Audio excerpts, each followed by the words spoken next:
Что касается проекта дороги,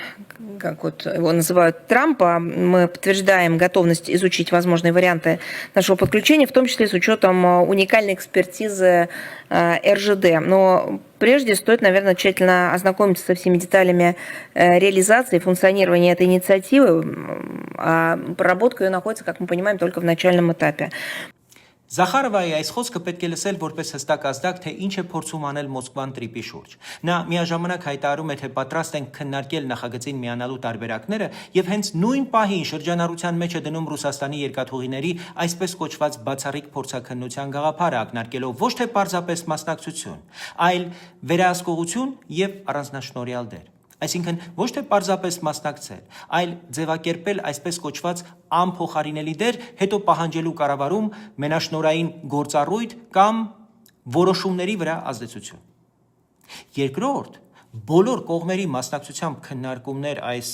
տարօրինակ ձևակերպումը սովորական տեխնիկական արտահայտություն չէ։ Դա քաղաքական շրջանակ է, որը միտումնավոր լայնացնում է սեղանը, ստեղծելով երրորդ կողմերի ներգրավման եւ հետագայում հնարավոր վետոյի հիմք։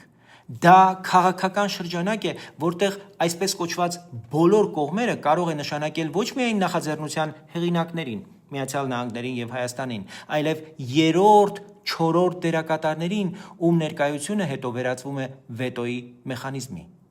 Հենց այսպես են նմանօրինակ նախագծերը տեղափոխում գործնական դաշտից անվերջ բանակցությունների դաշտ։ Հայտարարության ժամանակահատվածն էլ ամենևին պատահական չէ։ Առաջիկայում սպասվում է Միացյալ Նահանգների փոխնախագահ Ջեյ Դի Վենսի այցը եւ նախորդին Քոչարյանը իր ասուլիսում տրիպը անվանեց սպառնալիք։ Զախարովան եւ Քոչարյանը ըստ էության նույն բանն են ասում, պարզապես տարբեր բարձրախոսներով։ Նպատակն էլ նույնն է՝ վախեցնել, կասկած սերմանել եւ նախագծի մեկնարկը ձգձգել։ Մեզ համար չափորոշիչը մեկն է։ Տրիպը չի կարող դառնալ որևէ արտաքին կենտրոնի վերահսկողության գործիք։ Այն պետք է կառուցվի այնպես, որ Հայաստանի իրավազորությունն ու որոշման իրավունքը լինեն անառարկելի։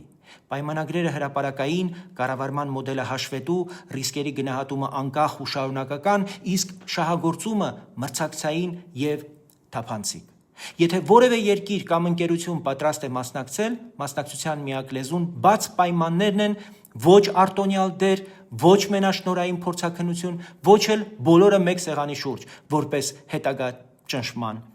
մեխանիզմ։ Հայաստանի ապագան չի բանակցվում ուրիշների վետոյի շուրջ։